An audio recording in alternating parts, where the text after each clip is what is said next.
Daniel 11, hear the word of the Lord. And as for me, in the first year of Darius the Mede, I stood up to confirm and strengthen him. This is the angel speaking from the end of chapter 10, remember? And now I will show you the truth. Behold, 3 more kings shall arise in Persia, and a 4th shall be far richer than all of them. And when he has become strong through his riches, he shall stir up against the kingdom of Greece. Then a mighty king shall arise, who shall rule with great dominion and do as he wills. And as soon as he has arisen, his kingdom shall be broken and divided toward the 4 winds of heaven, but not to his posterity, nor according to the authority with which he ruled, for his kingdom shall be plucked up and go to others besides these.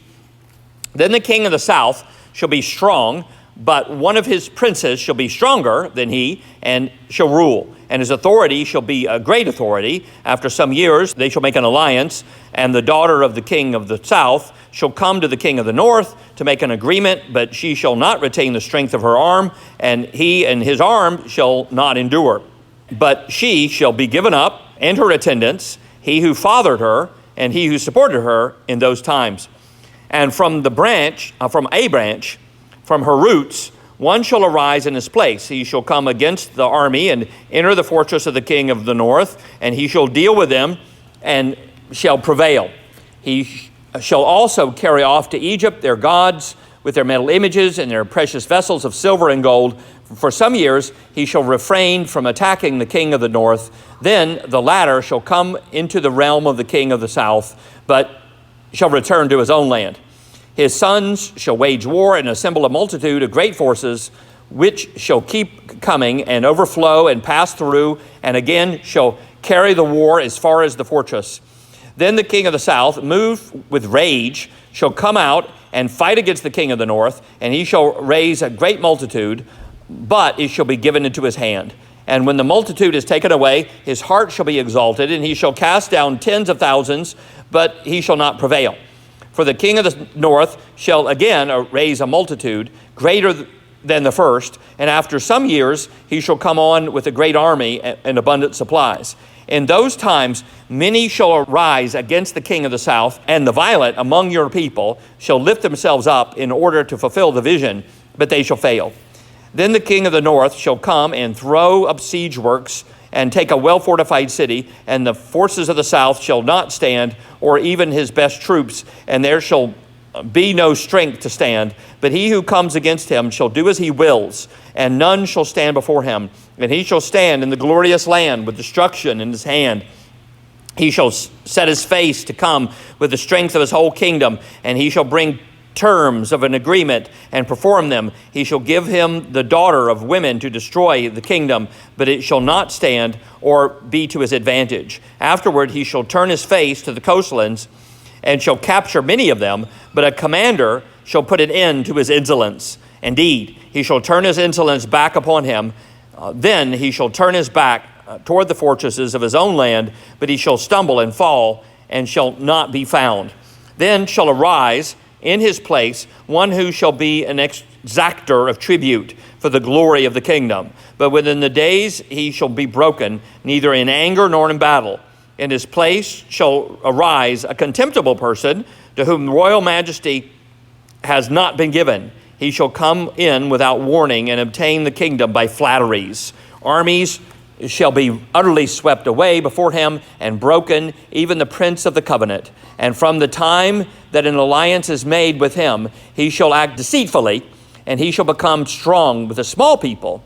Without warning, he shall come into the richest parts of the province, and he shall do what neither his fathers nor his fathers' fathers have done, scattering among them plunder, spoil, and goods. He shall devise plans against strongholds, but only for a time, and he shall stir up his power and his heart against the king of the south with a great army. And the king of the south shall wage war with an exceedingly great and mighty army, but he shall not stand, for plots shall be devised against him.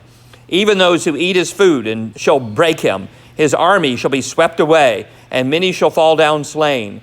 And as for the 2 kings, their hearts shall be bent on doing evil. They shall speak lies at the same table, but to no avail, for the end is yet to be at the time appointed. And he shall return to his land with great wealth, but his heart shall be set against the holy covenant, and he shall work his will and return to his own land. At that time appointed, he shall return and come into the south, but it shall not be his time as it was before, for ships of Kittim shall come against him, and he shall be afraid and withdraw, and shall turn back and be enraged and take action against the holy covenant. He shall turn back and pay attention to those who forsake the holy covenant. Forces from him shall appear and profane the temple and fortress, and shall take away the regular burnt offering, and they shall set up the abomination that makes desolate. He shall seduce with flattery those who violate the covenant, but the people who know their God shall stand firm and take action. But the wise among the people shall make many understand, though for some days they shall stumble by sword and flame, by captivity and plunder. When they stumble, they shall receive a little help, and many shall join themselves to them with flattery, and some of the wise shall stumble, so that they may be refined, purified, and made white until the time of the end, for it still awaits the appointed time. And the king shall do as he wills. He shall exalt himself and magnify himself above every god, and shall speak astonishing things against the God of gods. He shall prosper till the indignation is accomplished. For what is decreed shall be done. He shall pay no attention to the gods of his fathers, or to the one beloved by women. He shall not pay attention to any other god, for he shall magnify himself above all. He shall honor the God of fortresses instead of these, a God whom his fathers did not know. He shall honor with gold and silver, with precious stones and costly gifts. He shall deal with the strongest fortresses with the help of a foreign god. Those who acknowledge him, he shall load with honor. He shall make them rulers over many, and shall divide the land for a price. At the time of the end, the king of the south shall attack him, and the king of the north shall rush upon him like a whirlwind, with chariots and horsemen, and with many ships. And he shall come into the countries, and shall overflow and pass through. He shall come into the glorious land, and tens of thousands shall fall, but these shall be delivered out of his hand, Edom and Moab and the main parts of the Ammonites. He shall stretch out his hand against the countries, and the land of Egypt shall not escape. He shall become ruler of the treasures of gold and of silver, and the precious things of Egypt, and the Libyans and the Cushites shall follow in his train. But news from the east and the north shall alarm him, and he shall go out with great fury to destroy and devote many to destruction. And he shall pitch his palatial tents between the sea and the glorious holy mountain. Yet he shall come to his end with none to help him. May the Lord add his blessings to the reading of his holy word. Well, it's Christmas Eve, which means school is out. It's not a time for lessons, is it? It's not for gaining new knowledge, for studying. We take a break from learning new things, from work. We just relax, right? It's a holiday, our most sentimental holiday, really. People like to listen to old songs, usually the same old songs that they've heard over and over again. They listen to them this time of year, like on a loop. Even the same performances of the same songs. It's not just, they just don't want to hear anyone singing Chestnuts Roasting Over an Open Fire. They want to only hear the Nat King Cole version. Don't bother me with anyone else. They'll watch the same movies over and over again. Many people annually rewatch a few favorite old Christmas movies. One of the versions of A Christmas Carol, maybe the one with Muppets. It's a Wonderful Life, A Miracle on 34th Street. Over the last decade, it seems Christmas Vacation has become a popular favorite for rewatching, and maybe now Elf. They've seen these movies so often, they even know the next line. This is where Scrooge says, Christmas is picking a man's pocket every 25th of December. This is where George Bailey runs through the town yelling, Merry Christmas, even Merry Christmas, you miserable old savings and loan. Where Kris Kringle gets bubble gum in his beard, or where Cousin Eddie says a subscription to the Jelly of the Month Club is a gift that keeps giving all year round, which is like, I think, the most hilarious line ever. And where Buddy the Elf accuses the department store Santa of sitting on a throne of lies. They just know it's coming because they've seen these movies over and over again. You watch the movies so much because you want the same feeling, the same sentimentality. You want to learn something new. You don't have new characters and a new plot where you really have to pay attention. These movies you see so much, you could walk out, go get yourself a sandwich and come back and you know what happened in between just because you've seen it. That's part of the point. And there's nothing wrong with that. We need breaks, need time to recreate, to rest between working, even have a break between learning. God made us to have a day of rest per week. There are holidays, there's festivals and celebrations like they had in the law in Israel. Not only they had the weekly Sabbath in Israel, they had 3 major celebrations 3 times a year. They had Passover, and then what they call Shavuot, which means weeks, or Pentecost, and Sukkot, which is tabernacles or booths, the Feast of Booths. So they had these 3 major holidays that also kind of broke up the year to get a break from the weekly routine of 6 days of work and 1 day of rest, a break from life as usual in the world. And today and tomorrow in our culture, in our time, is one of those. But a break from what? Is it just a break from making more money? Paying the bills? From work? Yeah, it should be. You need that. We need a break from that, but we should not want to break from learning about and knowing God. That's what we'll be doing here from Daniel 11, so that you will know your God. Do you know your God? We can get to know him better here in Daniel 11 in 3 parts. First, about the eternal. Second, about the enemies. And finally, third, about the end. But do you know your God? Know that he is eternal. And that doesn't mean he lasts through all time. He's just kind of really old from the beginning of time to the end of time. No, he is actually over time and over history. He sees it all as one big picture. And this is important to remember at Christmas time, because when Jesus is born isn't when the Son first began to exist. He always existed. This is the miracle of the incarnation. Incarnation means coming in the flesh. He existed eternally. He's over time. But in the incarnation, the one who is beyond time, who's the eternal, came into time. And we see evidence of that here in Daniel. You notice what is going on here, particularly the verb tense is over and over again, almost probably every verse. It's the future tense, but it's talking about things happening. It's talking about things from our point of view now are in the past. So this is history told in advance, told in the future tense, because God sees it. God knows what's going to happen. And so he tells Daniel here through the angel. And it covers much of the period from the time between the end of the Old Testament and the beginning of the New Testament. And it was fulfilled in every detail, just as the angel told Daniel. For example, in verse 2, the angel first began talking about Persia, which is the dominant empire of Daniel's time, or near the end of his life when he had this vision. This angel says that a wealthy king will arise from Persia. I think he's 3 kings and then a wealthiest king who will stir everyone up against Greece. And this was fulfilled by the Persian king Xerxes, who gathered all the wealth and the might of Persia to try to capture the Greek city-state. Seemed like he would have had enough land already, but whatever. He kept wanting to expand to try to attack Greece, what's known as the Peloponnesian Wars. And then in verse 3, it says, a mighty king will arise. By the way, the Greeks withstood him, so he wasn't successful. But in verse 3, a mighty king will arise. That is Alexander the Great, who conquered most of what we today call the Middle East. But he died young, age 32, before he had any children. What the angel says, that his empire goes into 4 parts, but not to his posterity, in other words, not to his children, because he didn't have any children, because he died so young. And it says, after he has appeared, this Alexander the Great, his empire will be broken up and parceled out into the 4 winds of heaven. Alexander's empire was divided among 4 generals. As far as Judah was concerned, the 2 most important of those divisions were between Egypt, which is what is repeatedly here, so often here called the king of the south, and between Syria, which is what is called over and over again the king of the north.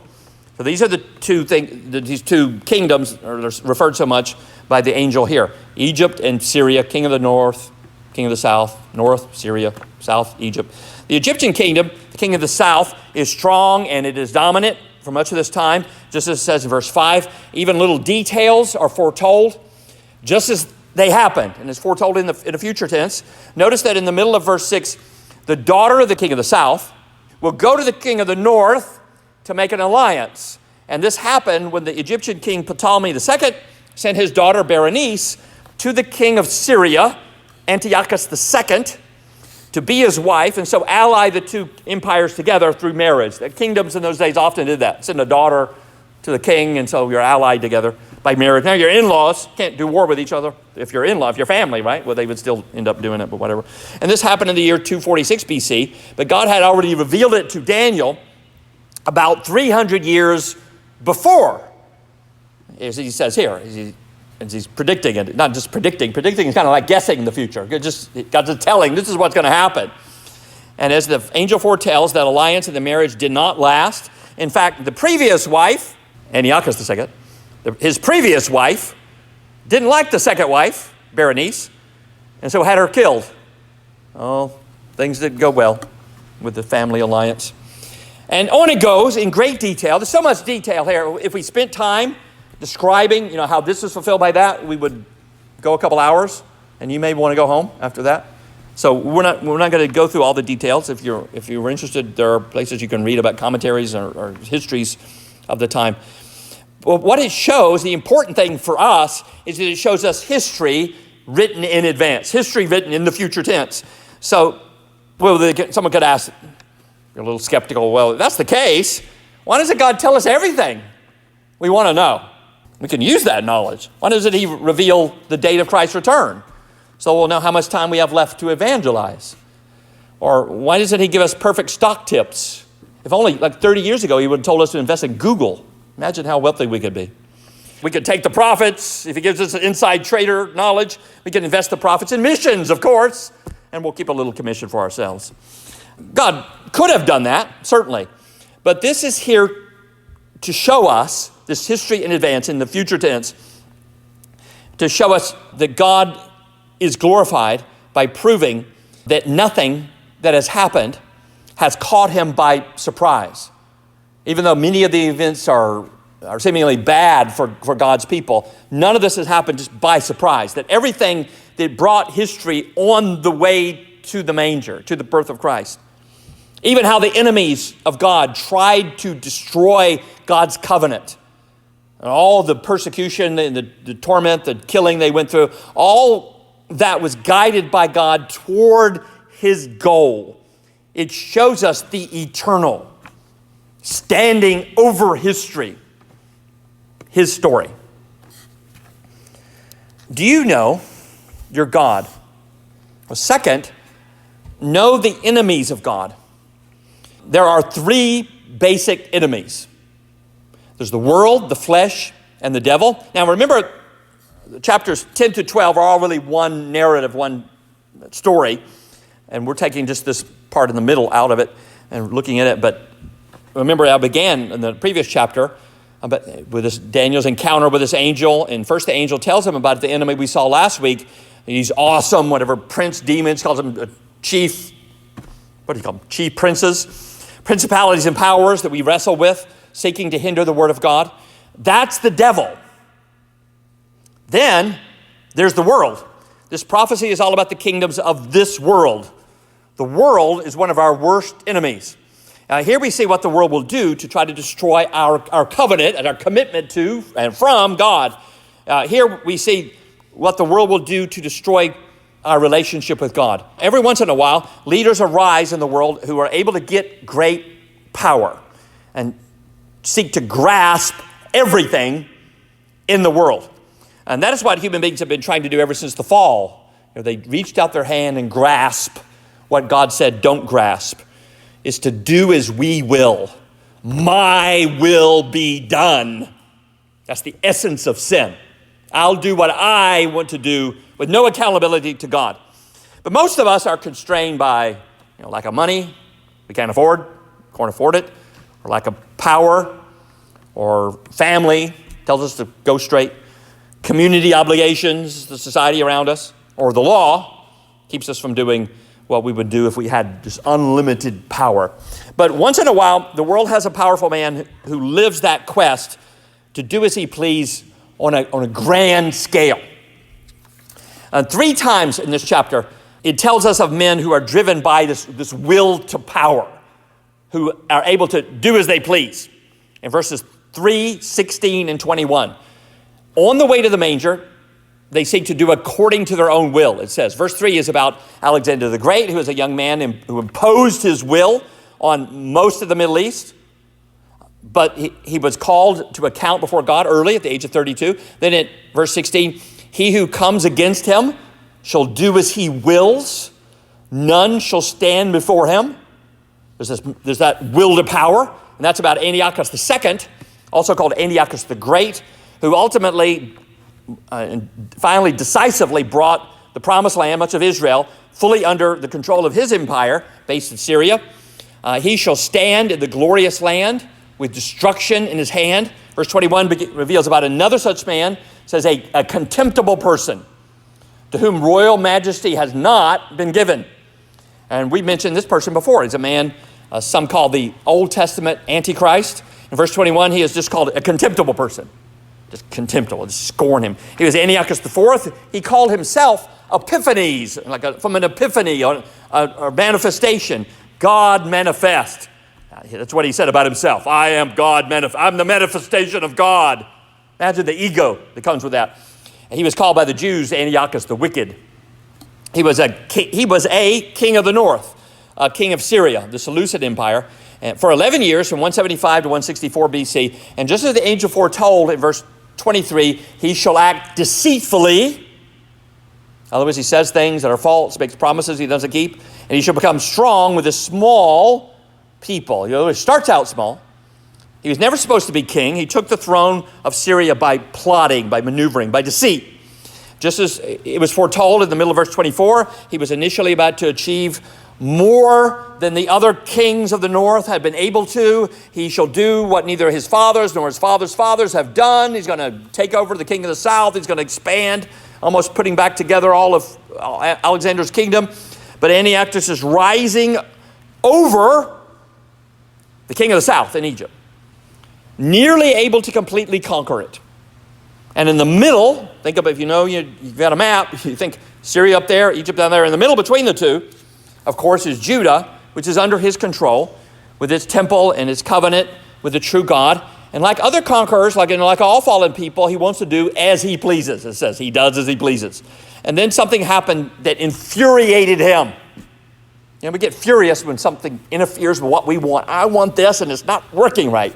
And someone who does as he pleases all the time, anything that gets in his way makes him furious. He was in the process of laying siege to Alexandria, Egypt, which is then the capital of Egypt, right on the Mediterranean coast up there in the north. But Egypt allied itself with a new power rising in the west, Rome. So Roman ships, as he's laying, Antiochus, the wicked, laying siege to Alexandria, Roman ships arrived with a Roman ambassador on it, came to the negotiations with the king of the south, Egypt there, and the king of the north, Antiochus. And these are the ships of the western coastlands mentioned there, or of Kittim from the west, mentioned in verse 30. And this is the first time in the Bible that I believe that the Roman Empire shows up. And of course, the Roman Empire plays such a big part in the New Testament. Luke begins his account of the birth of Jesus with how the Roman emperor issued a decree that made Joseph take pregnant Mary to Bethlehem. How did Rome get involved all the way with Israel? Well, this is kind of the beginning here. Here Rome first appears when Antiochus is on the cusp, he thinks, of conquering Egypt. It's right in his grasp. He almost has Egypt. He has Alexandria under siege. But then he's confronted by an old man, an ambassador from Rome, who demands that he withdraw his troops from Egypt. Antiochus says, I'll think about it. And so then the Roman ambassador takes his staff, like his walking stick, I guess. He draws a circle. Imagine Antiochus is standing there. This old man comes and draws a circle all around him as he's standing there and tells him that before you step out of that circle, you had better decide whether you will withdraw your army or Rome will be at war with you. Now imagine this man so full of himself. He names himself God manifest, Epiphanes, always doing his will, my will be done. And he's humiliated like that. This old man, this ambassador from Rome, comes up to him and draws a circle around him and says, you make up your mind before you step out of the circle. Imagine what that does to his mind. So he knew he couldn't stand up to Rome. So he retreated. He backed down. And then he showed that he was the Antichrist of the Old Testament. In the middle of verse 30, Antiochus, frustrated by the Romans, decides to vent his fury. He's furious at the way he's been humiliated by Rome, but he couldn't take it out on Rome. And he's not allowed to take it out on Egypt now because of Rome. So he's going to take it out against, it says here in verse 30, the Holy Covenant. He wasn't just like other enraged tyrants who simply want to kill people who are different than him. He was not trying to destroy the people of God, but God's covenant with them. He set out with all his power and his will to power to wipe out faith in the Lord. He used bribery to get the people of Judah to betray their faith. Like the priest, he would bribe a lot of them. That's how you begin to create the Sadducees, who were more allied with the Greeks and that culture. Even leading priests in the temple turned as traitors and supported Antiochus, or Antiochus, sometimes it's pronounced. He tried to find and destroy every copy of the Torah, of the law, the first 5 books of the Bible, so people wouldn't have a record of God's covenant with them anymore.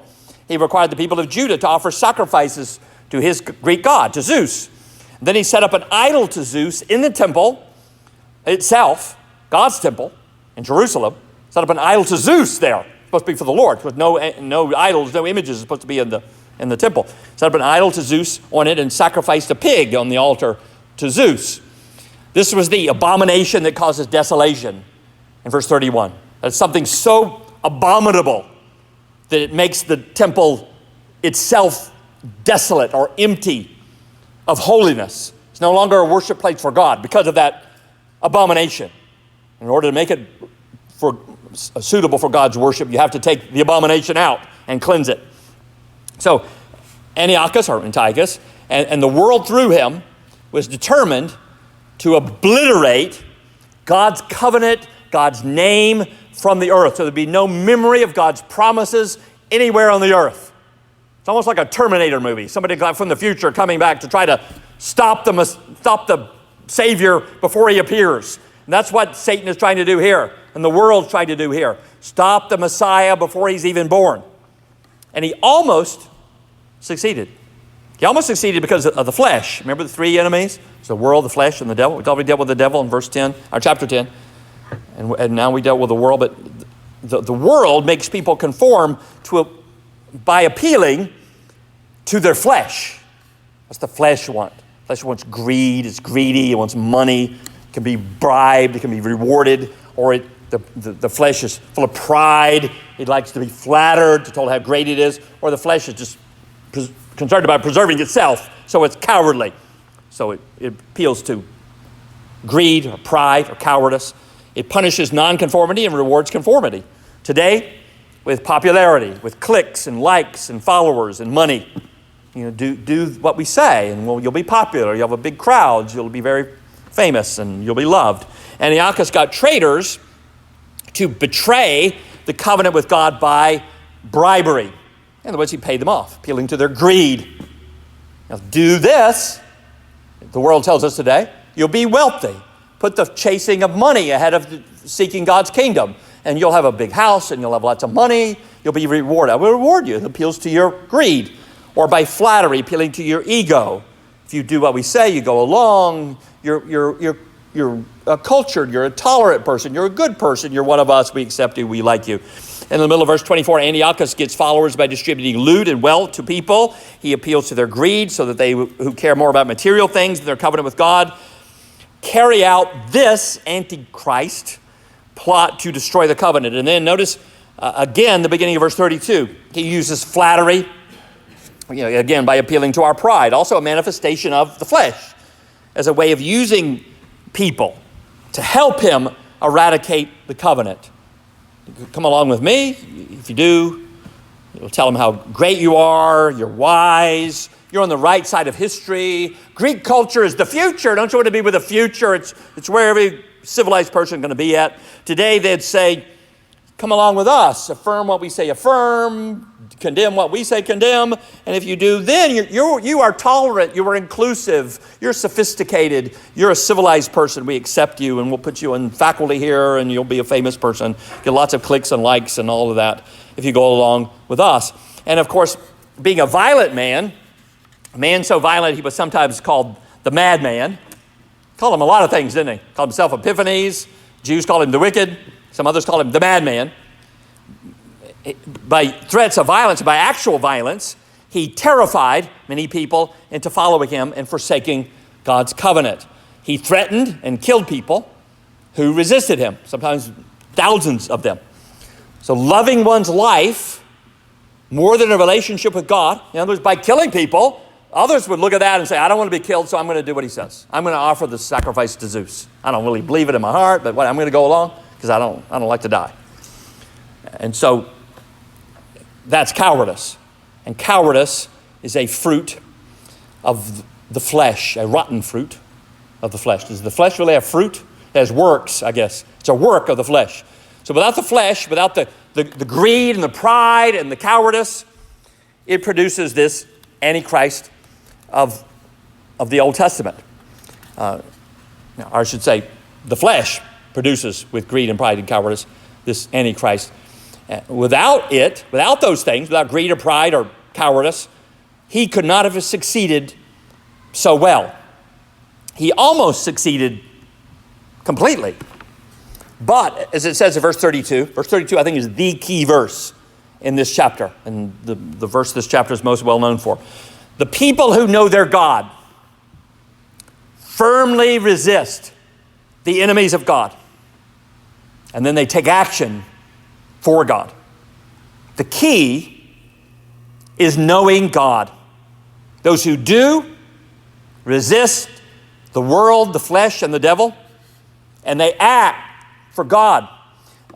There was an old priest living in a small town in Judah with 5 sons, and his name was Mattathias. One of his sons was named Simon, another was named John. You read the New Testament, why are there so many Simons and Johns around? Because they were named after Mattathias' sons. His name was Mattathias, and when a few of Antiochus's men came to his town to get them to sacrifice to Zeus, they're going around, they got to send your bureaucrats around to make sure everyone's worshiping Zeus now. I guess you get stamped or something. So you've done it. You've done that deed of sacrificing to Zeus. When they came to his town, Mattathias and his sons instead attacked the Syrian men, Antiochus's men. They destroyed the altar to Zeus. And then, of course, they knew they would be attacked by Antiochus's army. And so they went into the wilderness. They hid out there. And over time, other believers in the Lord who knew their God and wanted to preserve God's covenant came to them. So they began to gather together out in the wilderness, kind of like David and his men. They gathered in the wilderness. Over 14 years, they fought a guerrilla war, and finally, they were able to liberate Judah and restore the temple. They took action. They took action because they knew their God. Now, some people say that if you believe that God has written all of history, he's written it all out. It's set in concrete. You can't change it. Like here, it's just predicted already, right? You think about that. Here, much of the history between the Old and New Testament is written out for us, which means, you think about it, that means it can't be changed.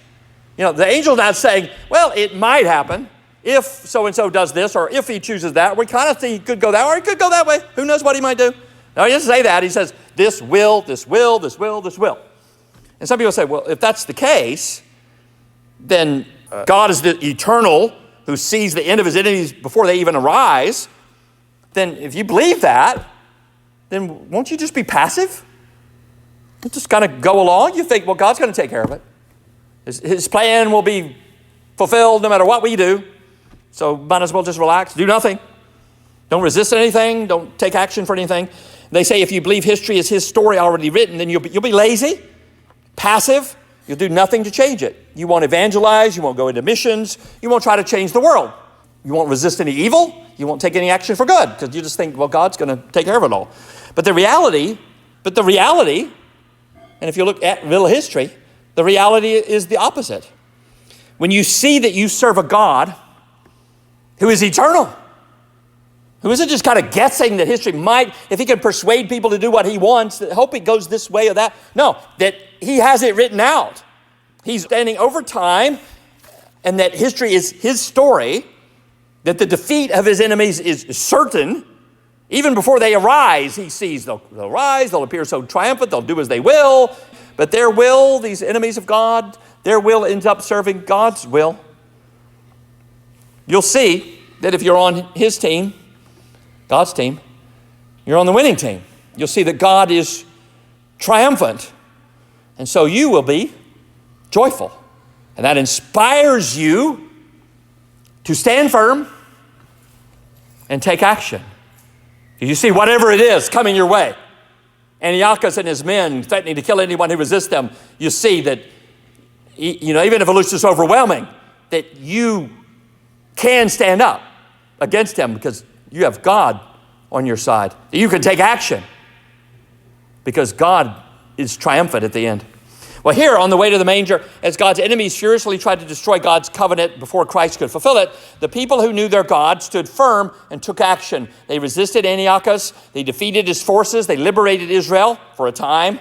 And verse 36 describes the enemy. The king shall do as he wills. There's that description again. That's their characteristic. They think they're doing their will. They're imposing their will. They're the enemies of God. But it always ends up serving God's will. 3 times it says that. They do as they will. And at the end, God's will is done. It says he shall exalt himself. It's verse 36. He exalts himself. He magnifies himself above every god and shall speak astonishing things against the God of gods. This is not just true of Antiochus, who described himself as Epiphanes, God manifest. Look at me, that's who I am. I'm a God manifest. And he tried to impose his god Zeus on the people. It's true of all Antichrist, beast. It says in verse 37, they show no regard for any god, except in verse 38, a god of fortresses, like Mao, who said power comes out of a barrel of a gun. It's the god of fortresses. Although its power is all that matters, they think. Well, guess who ends up having power over them? Well, this is the man consumed by a will to power, without any knowledge of God, secular people, without any respect for powers beyond them, like Herod. Herod married the 4th, great granddaughter of Mattathias. So he ends up marrying into the family, and he used that connection to get support from the Romans to be king over Judea in Jerusalem. So that's where Herod comes from. Like Herod, who in his old age, when he should have known that he's dying soon, that he doesn't have much time left. And so no child is going to be a threat to him. Still, when he was told that the Messiah was born in Bethlehem, had all the baby boys there killed. There's a tyrant doing as he wills, not restrained by God's law. Like Napoleon, who arrogantly crowned himself, publicly demonstrating that he did not recognize any claim to divine authority over him. Like Hitler, a secular man who sometimes used the name of God to justify his actions and impose his Nazi ideology on the church in Germany. Or communist dictators who deny that there is a God and arrogantly claim that power comes not from the Lord of heaven, but out of a barrel of a gun, from the God of fortresses. At least Antiochus showed some respect for a small g kind of God, fictional, mythological God. But he showed some respect for something, for Zeus. These modern antichrists care nothing for any claim to authority above them. They think they can just do as they will. Still, despite beast, antichrist, contemptible people, the wicked trying to be the great, still, despite them persecuting or bribing, seducing with flattery in verse 32, the people who know their God shall stand firm and take action. That was true in the past when Mattathias and his sons refused to worship the idol and took action. It's true now when we're tempted to serve mammon, to live for money, or to live for the things that it can buy, the gifts we can get for Christmas. And it will be true in the future. The coming attacks of God's kingdom will use the pressure of the world. Like before, there would be betrayal from within, like from within the church. People who claim to be Christians, claim to believe in the Lord. And they will betray God, betray us because of the flesh, because of the appeals to them. They want to be popular. They know if they say this or that, they can get a huge church, thousands of people. Some will love the respect they can get from being part of the world, or some will love the wealth they can get. That can be bribed. Notice that in the end of verse 39, the Antichrist, that's past or future, will reward those who acknowledge him rather than God.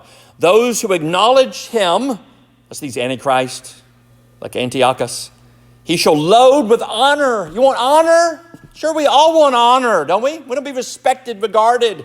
Well, you can get it if you go along with an Antichrist who's doling it out to people who go along with him. He shall make them rulers over many and shall divide the land for a price. Want to be a ruler? Well, sure, we would all love to be rulers, don't you? Price, just pay him off. Give him something he wants. Pay him. He'll make you a king under him. He's the emperor. But you can be a king, sort of, like Herod. Herod did that. Herod did exactly that. In our modern world, people demand a God who respects their will to power, their free will. I can do what I want to do. I can will what I want to will. Their so-called freedom to do what they choose. Even about God, over the last generation, there's risen a movement among supposedly evangelical Christians. I don't think they qualify for that anymore, but supposedly, to deny the full knowledge and sovereignty of God. They are arguing that since people, they start out with the idea that people just must have free will. That's the one thing you cannot deny, and so everything is arranged around that. So they'll argue, this is the way they reason, since we must have free will, then God cannot know what we will decide, because then we can't change our mind. And our will has to be free. That's the one undeniable fact, they think. Our will has to be free. So God cannot not know what we might decide. So we can't know the future. So the future is open, they say. God does not even know with certainty what will happen. God doesn't even know what we're going to decide, because we might change our mind, and our will has to be free. This is the so-called openness of God. Open theism is called. I prefer to call it mini-theism, because it's a small God. God is supposedly in this system open to whatever the future holds, because he doesn't hold the future. Our will does. I even saw one Christian writing that on the September 11th, 2001, in the terrorist attacks, that they said, quote, God was totally surprised to see the victims from the attacks coming to heaven, because he couldn't see in the future what would happen. Just totally surprised. Apparently he couldn't even overhear their conspiracy. That's why I call it mini-theism. That's a small God. This person probably thought that he was defending God from accusations of not stopping the attacks. That's the way they think. Well, we've got to make God seem popular to people, appealing to people. And if you have a God who sees all the future and is in control of it all, and yet these horrible things happen, well, then he must be guilty of it, some way involved in it. Why didn't he stop it? That's the problem of evil. So, well, we got to save God's reputation from that. So we got to say, well, our will can do anything we want, so it's all based on our will. But such people, what they end up doing is making a small God. It's mini-theism.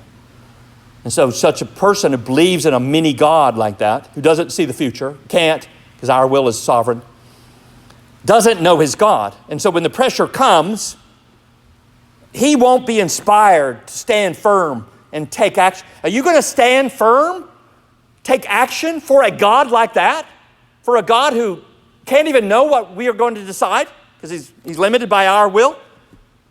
Just like Antiochus used traitors from the midst of Israel, so too will coming Antichrist use traitors from the midst of God's people, from the middle of the church, in order to try to destroy the covenant. And the last paragraph takes us to the end of the beginning. So third, the end. Starting in verse 40, at the time of the end, that's the end of the beginning. The king of the south, that's from Egypt, remember, attacks the king of the north from Syria, Antiochus, and their war overflows into other countries and comes into the glorious land of verse 41. That's the land where the glory of God is revealed. Glory to God in the highest, said in Israel. There's a lot of killing and looting as Antiochus, the Old Testament Antichrist, stretches out his hand against other countries all around that area. In verse 42, but news of threats from the north and the east alarms him. So he takes out his fury again on the people of God. In verse 44, he sets up his palatial tents. Very specific, isn't it? He has very elaborate tents. He sets them up it says between the sea, which is the Mediterranean Sea, and the glorious holy mountain, which means Mount Zion, where the temple was in Jerusalem. But then suddenly he comes to an end. It says, with none to help him. He dies in an accident, apparently falling out of his chariot as it was speeding along. And then soon the end comes when on that glorious holy mountain, the Son of Man makes an end of sacrifices by sacrificing himself. So what happened when Jesus was born was the beginning of that end. Do you know your God? The only way we can withstand the coming attacks from the world, the flesh, and the devil is if we know our God. God will be opposed. Jesus will be opposed. He has enemies. I know at this time of year, looks like everyone believes in Jesus. Everyone's a favorable opinion of it. It's not true. A lot of people, their idea of a Jesus they support is not the true Jesus. They have a fictional Jesus they made up in their mind. No crying he makes in a manger. He's a baby, unthreatening, always saying sweet things. That's not the real Jesus. If they knew the real Jesus, they read his word, they would be opposed to that. They would be an enemy of that, and they are. We have a covenant with the real Jesus, and our covenant, our committed relationship with him will be attacked.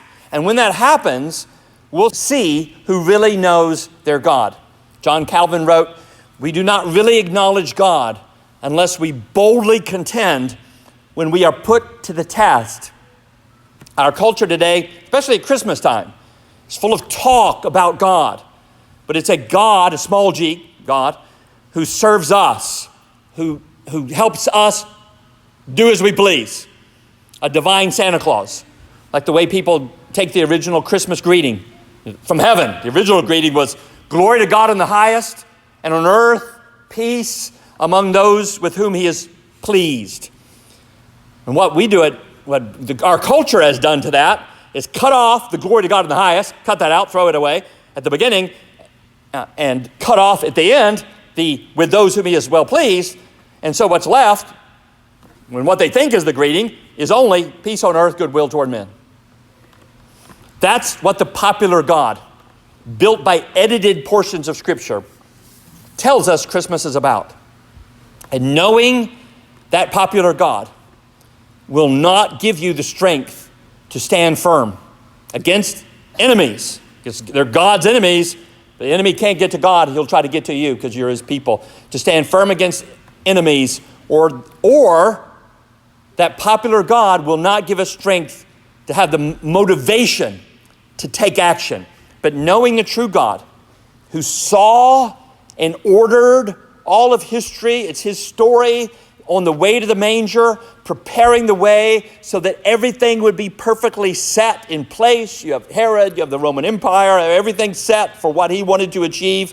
When the fullness of time had come, God sent forth his Son for Christ to be born in Bethlehem, just as foretold, to be raised in Nazareth, just as foretold, to his ministry from Capernaum, just as foretold, to do not his own will, but who knelt in the garden and prayed, "Not my will, but yours be done." The opposite of these Old Testament antichrists who always were doing their will. "Not my will," he said, "but yours be done." He was betrayed by a traitor from within who loved flattery and money, and he then bore the sins, our sins, the sins of his people, and rose and now reigns until he puts all his enemies under his feet. Knowing that God, the eternal, who did all that he said, just as he said it, knowing that God fires in us the courage to stand, to resist our enemies, and to take action. Knowing him shows us that he is triumphant, so we can be joyful. And we can't help but to come and adore him. The question for you then is, whether you really know your God. Do you?